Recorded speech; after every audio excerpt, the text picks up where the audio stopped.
I don't know what you're getting ready to see on this. It may need a content warning, so I'm not exactly sure what's gonna happen on this video.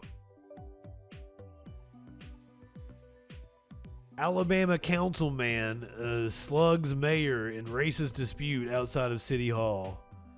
We get the video.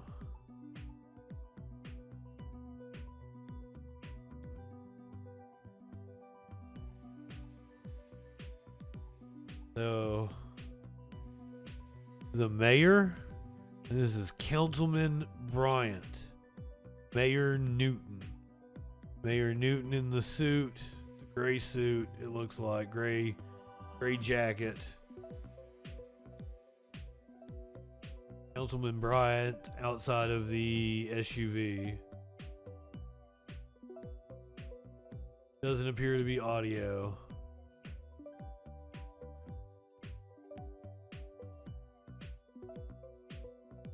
That looks like a cop right there, doesn't it?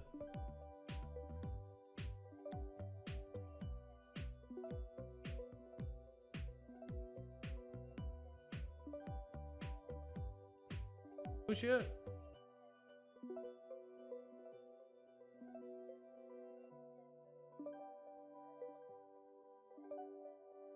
Is indeed a cop because he is arresting the councilman that threw the punch. Go back and watch that again.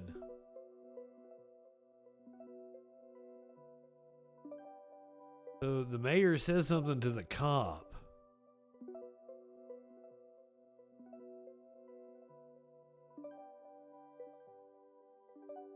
Councilman apparently, one, he has small hands. I love that the mayor goes down to his knees and then pops back up.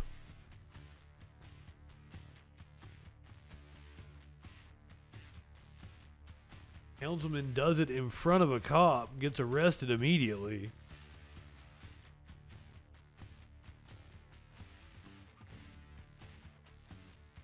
This happened in Alabama.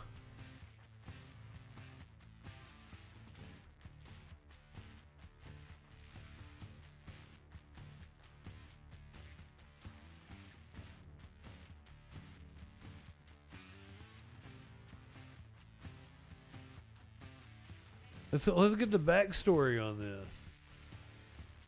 An Alabama city councilman was arrested for punching his city's mayor after a meeting.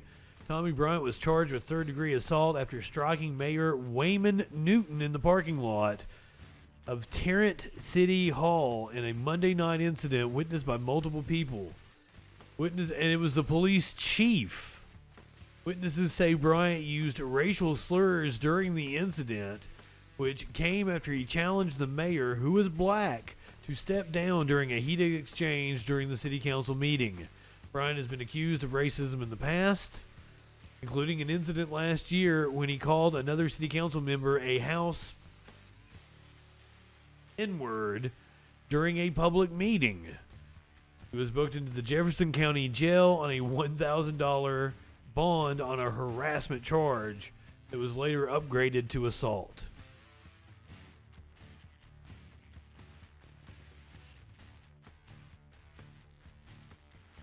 There you go. Lugged him. You know, a racist in Alabama? Surprise, surprise. Just like, who saw this one coming? A school was named after a violent white supremacist in North Carolina, and for years, no one knew who he was. No one knew to know that he was a violent white supremacist. Talk about knowing your history there. A North Carolina school removed its namesake after discovering his white supremacist past. School name changes have come to symbolize culture wars nationwide.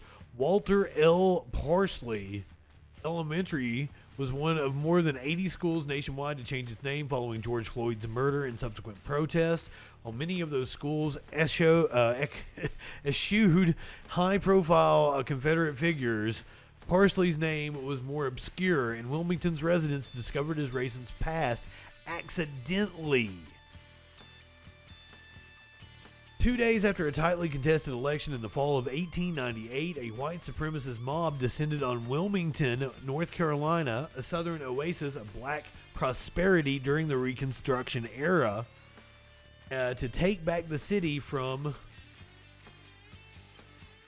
rioters. Razed long-standing black businesses, burned down the city's only black newspaper, and overthrew a mixed-race, democratically elected city council in what is considered the only successful coup in American history.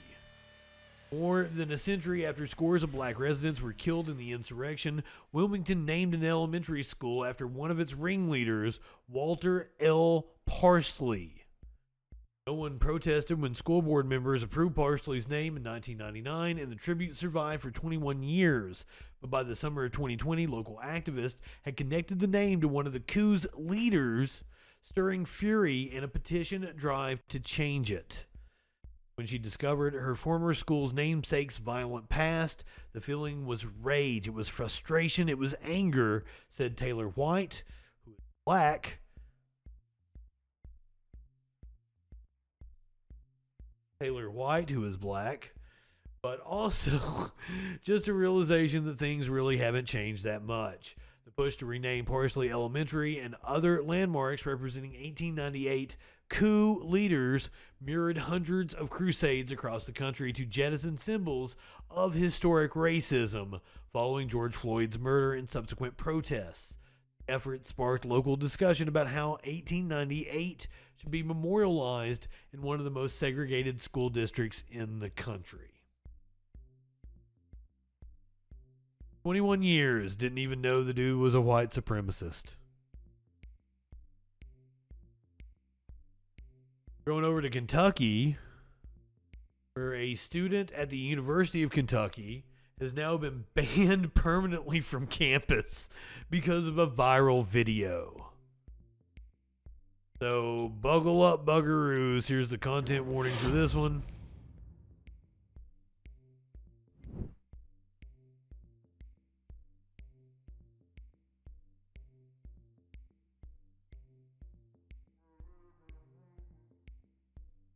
We've smelled racism tonight. We've tasted racism.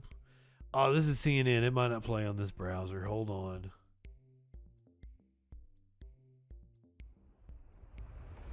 That's right. CNN has problems with my browser.